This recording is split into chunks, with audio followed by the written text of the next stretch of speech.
Hi, this is Carolyn Cooper. Welcome to the Mental Health and Faith podcast, where we offer encouragement for life in this complicated world. Please join the conversation by entering your questions, suggestions, and insights in the comments. Enjoy the episode. Hi, this is Carolyn, and I'm here today with a very special guest. This is my sister, Terri Cooley-Bennett. And I'm going to let her tell a little bit about herself, and then we'll get started talking about mental health and faith and suicide prevention and just kind of a variety of things today. So, Teresa. All right. Can I call you Terri? Yes. Call me Terri. I'm a licensed clinical social worker, and I have a background in social work. Do a lot with co-occurring disorders, which is substance use and mental health. And I've worked with people in poverty and unhoused and with lots of abuse issues for the past over 30 years. And I'm happy to be here today. Well, I'm really glad you're here. September is Suicide Prevention Awareness Month. And so I want to spend just a little bit of time talking about suicide prevention and awareness. And just to get us started, what are some warning signs, or what are some basic things that people should know about suicide? Okay. Well, the most common that probably everyone's kind of familiar with is depression. You know, feelings of depression, sadness, and maybe the general public doesn't realize that's one of the biggest signs of suicidality is depression. So suicidality, for people that are listening that may not be familiar with that term, what exactly does that mean? Okay, so when we say suicidality or suicidal ideation, it's having thoughts of suicide. It might not be literal thoughts. It may be a thought of I would be better off dead. Okay. Or the world would be better if I wasn't in it any longer. Or all my problems would be solved if I wasn't here anymore. So it's not like a literal, I'm going to do this to myself to end my life.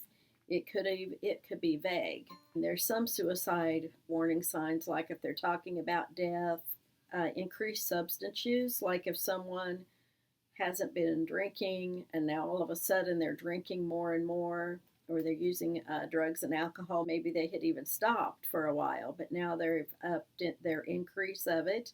If they're isolating themselves, other warning signs are they're not interested anymore in doing things they enjoyed. So maybe they used to enjoy going to a movie or watching a movie on TV at home, or they had things they really liked to do. They're not doing those things anymore. Their appetites change. They're losing weight or they're gaining weight. Those are signs. There's the sleep issue, sleeping too much or not sleeping at all. That's good to be aware of. Yes. And so especially if they have multiple of those signs, it's probably even more of a sign that something's going on if they have multiple warning signs showing up. Yes. Okay. Can you share maybe a story related to suicide that you'd be willing to share? Of course, we're going to keep everything confidential because, not reveal any specifics. But right. I think that might be very interesting to hear an actual. Yes. So in my work, what's really important is that we assess for suicide first of all. And so asking certain questions. But sometimes, like a lot of times, the individuals, they're not really wanting to complete a suicide. They're like wanting help. And suicide is the only solution they can see for the problems or what they're going through. So, for example, I had an individual come in and they had lost everything. They had been in a relationship that didn't go correct, didn't go right. It had been a long-term relationship, and it ended up not working out at the end after years.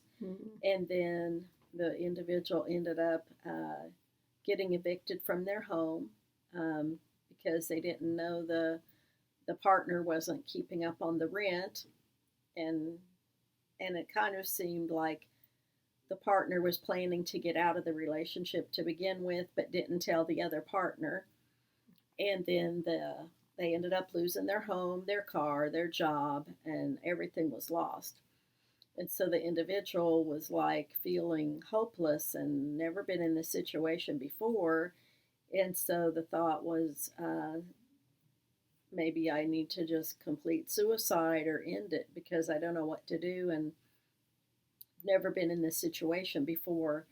And so their thoughts was going to suicidality. which is probably somewhat common, Yeah, I would guess. everybody feels that way sometimes. They go through a really hard time in their life, and it's like, gosh, it'd be better off if I wasn't here any longer, or maybe things would be better. And it's kind of a coping strategy of, well, if I wasn't here, I wouldn't have to deal with it. Kind of, okay. So the individual that came in was having the suicide ideology. Yes. And did it progress? No. Oh, good. And what I do is I do an assessment as far as once I hear those things, I start asking more questions like, do you have a plan? The person said, no, not currently, but in the past had thought about having overdosing on just medicine, on pills. So if someone has a plan at one time, are they at greater risk of having a plan in the future? Or it may just depend on circumstances? The biggest risk is if they've attempted in the past. Okay. More attempts they've made, they're higher risk. Okay. And the research does say if somebody has like an active plan, they're at higher risk. But if this person had thought about taking an overdosing like months ago, that's not the same as an attempt because they didn't act on it. Okay. What would someone like me do who's not a professional? What is something that I could do if someone expresses suicidology to me? If they make those kinds of comments to me, how do I find out if it's something really more serious? At what point do I say we've got to get help?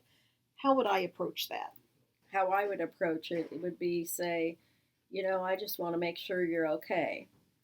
How safe do you feel you are? So I try to feel out, are they safe? If they say no, I'm planning to do this tonight, then I know I need to get immediate help for that person. Okay. And it depends on where they're at, because most people want help. They don't want to follow through with that thought. And that's why they're talking about it, because they're kind of calling out for help. Okay. Well, that's good. Mm-hmm. So getting the help would be calling 911 or taking them to an emergency room. Well, there's a new suicide hotline number. Yes. It's called 988. And when you call that number, it's a national hotline all over, but they connect you to your local resources and your local mental health centers. And there's even going to be like mobile crisis teams that can come out and meet with the individual that's having those thoughts. And so it depends on, they would kind of do an assessment over the phone and to see how severe the thoughts are. And if it's just the ideation, like I was talking about, no definite plan, just kind of feeling bad, then they're going to make some referrals for counseling. Sometimes even antidepressant medication can help someone. Mm-hmm. And so there's going to be referrals for that, which sometimes you can get from your own primary care doctor, or you could go to a mental health center, you could go to a private psychiatrist. There's just lots of options out there. Okay. So whatever the person's comfortable with, because sometimes that's a factor too. Somebody might feel more comfortable just getting an antidepressant from their doctor, and they don't want to go to a psychiatrist or a counselor. Right. Yeah, because that's... So you kind of want to go with what the person feels most comfortable with. Otherwise, they're not going to follow through. Okay. That's great advice. I am going to have information on 988 in the show notes. It's a wonderful thing that's happened with that. That was some great information, Terri. Thank you so much for sharing. Hi, this is Carolyn. I am editing this podcast right now because I've decided to go a different direction for the second half of the podcast. I was going to fill the entire 30 minutes with information on suicide prevention, kind of to complement and supplement what Terri has already shared with us, but I've decided we need to have a little bit of hope. Suicide is serious. Someone's life is at risk. But we have to remember that we have hope in this world, and that hope is in the Lord. So, what you're going to hear next is another interview that I did with my sister several years ago. The topic was mental health and faith, and I think you will find it so encouraging. When that little 10-minute or so section is done, you will hear the rest of my conversation with my sister that we just recorded here in August of 2022. Listen to this hope filled message on mental health and faith.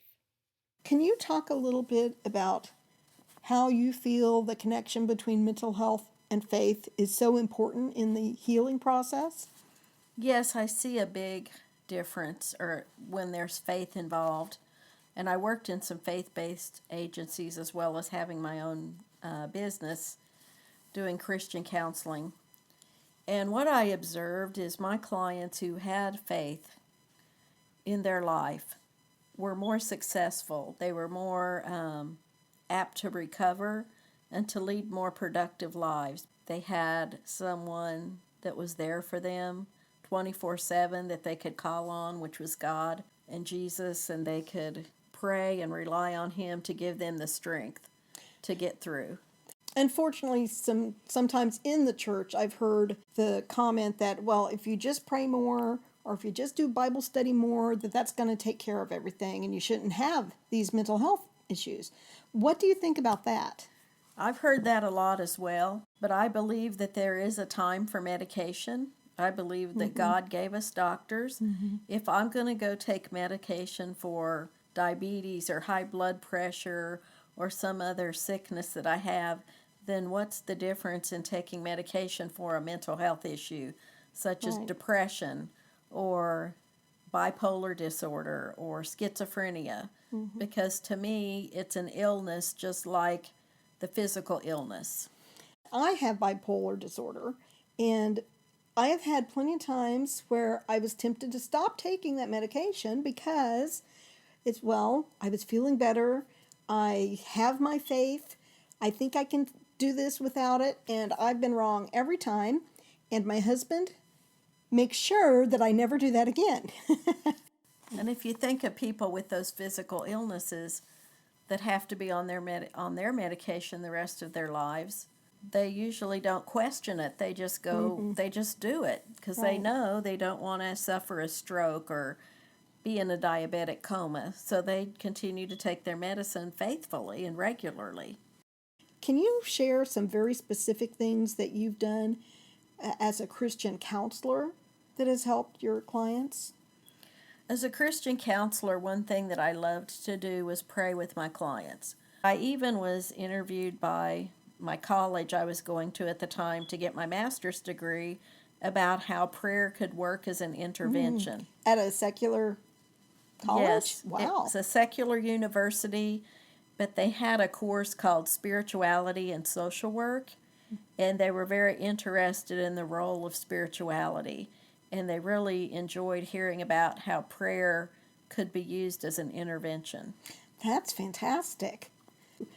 Are there other specific ways besides that prayer that you did, that you used with your clients? What I really believe a lot in is cognitive behavioral therapy, but the Bible calls it the renewed mind. Oh. And so I was able with my clients to talk to them about what are you thinking about? What's going through your mind right now? And let's talk about having a renewed mind. And I had special scriptures I shared that talked about our thoughts. And I had like whole little Bible studies I'd written, little handouts I'd shared with my clients about thoughts. Also about things like the anxiety, be anxious for nothing, but with everything by prayer and supplication. make your requests known to God. And I'm not So, quoting it right, exactly, right. word for word. I loved doing research and writing my own little curriculum when I used to teach classes and groups, which I believe a lot in group work when you're doing counseling. Why do you think group work is so important? Well, in my field, and also biblically, there's a lot of discussion about the role of mutual help. So, something I've been through, I can help someone else that's been through the same thing. And I believe that's Bible based because Yes. we're supposed to bear one another's burdens and we're supposed to be there for each other. And I believe the healing can only come through relationships. We've heard some great information so far on mental health and faith, but I want to talk now about the world we live in and what you believe are some of the top concerns related to mental health. Okay, I believe we live in a traumatized society. We see on TV every day murders, car accidents, hurricanes, all kinds of traumatic things going on in our world. So besides just hearing all those things, seeing those things, a lot of people have trauma in their lives. Abuse, verbal abuse, emotional abuse, physical abuse, sexual abuse. It happens sometimes in childhood, sometimes it might not happen until adulthood, but there's a lot of abuse in the world. There's a lot of trauma. People could be in a terrible car accident but be traumatized from that. How does trauma relate to mental illness? Well, trauma, if it's not treated, can actually cause things such as anxiety disorders, post-traumatic stress disorder, acute stress disorder. It can lead to other things. I also think that trauma can actually, if someone already is prone to a mental health problem, such as depression, that trauma just intensifies that depression. So if you have some kind of trauma and you feel like you've gotten better, you may really need to get some more intense help to make sure. Yes. Okay. Okay, go ahead. What else, Terry? Also, I believe a really big issue in our society today is suicide. There's a lot of suicides now in our society, especially among young people. It's become really rampant, and it's become a really top cause of death in the United States. I can't quote the exact statistics on that right now, but I can sure look it up for anybody that's interested. Great. And I'm going to a suicide prevention conference coming up, so I'll learn about that. The opioid epidemic is really big. I know that's substance use disorder, but actually the substance use disorders are listed in our diagnostic manual of mental disorders. So substance use Wow. is also considered a mental health issue. Why is that? That's surprising to me. I think because of the nature of addiction, a lot of times there's root causes to addiction. Someone doesn't just wake up and decide they want to be a crack addict, but maybe they went through trauma in their life. We call that co-occurring disorders, Okay. where they have a mental illness that underlies their whole issue and they're self-medicating and they turn to substances to help cope with the anxiety or depression or trauma or whatever is going on in their life. So there really are lots of factors in what can contribute to a mental illness and contributes to suicide and addiction. There's just a lot of factors involved for all of those things. So how do we address some of these issues? Well, I believe, like society, the Department of Mental Health in Missouri, they sponsor a lot of training for professionals. Like they have a lot of opioid trainings going on right now. Suicide prevention trainings are going on right now. They're training peer support specialists. Actually, they're being trained through another organization, but it was started out with the Department of Mental Health. So there's lots of trainings going on to equip people.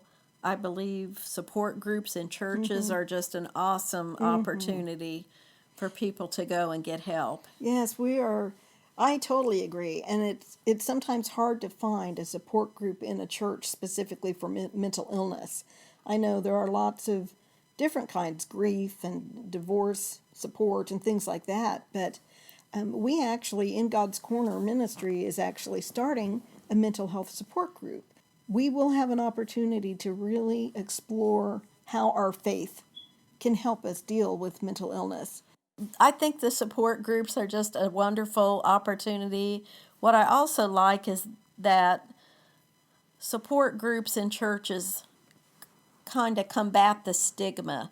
There's a real Right. stigma for mental health. People might use negative connotations to refer to someone who has a mental illness. Instead of seeing it as a mental illness, people are looked at like, oh, get over it, pull yourself up by your own Yes. bootstraps, just get over it, what's wrong with you? Or even being told there's nothing wrong with you, you just need to straighten up You and know, behave. that reminds me of there's a young woman that I've known for years who actually came to a support group I was holding many years ago, probably 8 or more years ago, and we happened to attend the same social group. She was told by someone in that group, you just need to get over it.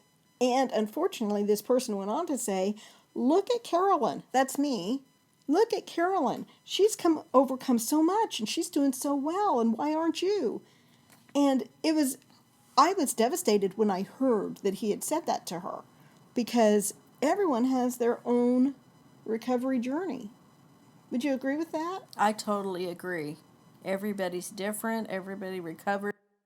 Yeah, so you have to address individual needs. Exactly. And I believe everything we go through, there's something to teach us, there's a message to it. With mental illness, we're all different. Some people need medication, some people just need intensive therapy, some people might need therapy for 10 years to get over some things that happened to them. Other people may get over it in 1 year, so we can't really compare. So I want to end with some really good positive encouragement, because this is a very serious topic, but even with the challenges of today, and even with people who are struggling and who have these issues, there is hope in this world, and there is hope when you have faith. Can you give us just some final thoughts about how hope can make a difference in someone's life? Well, hope is very powerful. There's even been research studies on this, and I've read them about like people recover quicker from different illnesses and diseases when they have hope. Mm-hmm. And someone can recover quicker from these suicidality thoughts and things when they have hope in their life.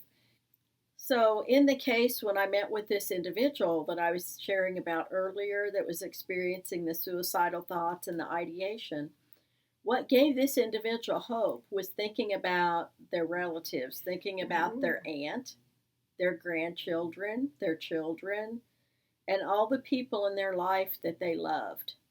That gave this person a lot of hope.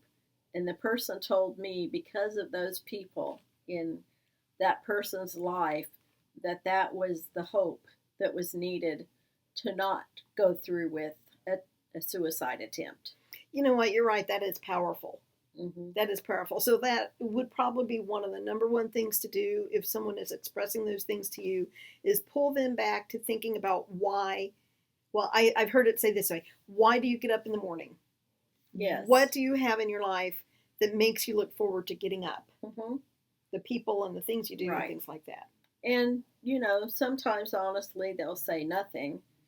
And so then I might start, asking, well, what are some things that you used to like to do, or what did you used to look forward to in the past? And they might say, well, I always looked forward to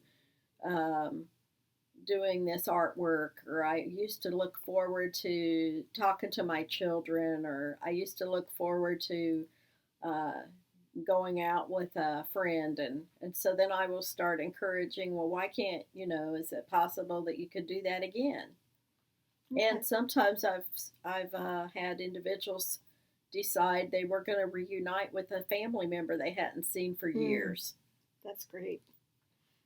Well, this has been really informative and encouraging. We do have a lot to look forward to in this life, and especially as people who believe in the eternal future we have with the Lord. Um, we can have hope Yes. in any situation. Yes. Thank you for being here today. Thank you. Uh-huh. Thank you for joining us here at the Mental Health and Faith podcast. I hope you enjoyed the episode, and I really do look forward to hearing from you. For more information, check out my website at www.ingodscorner.org. Thank you.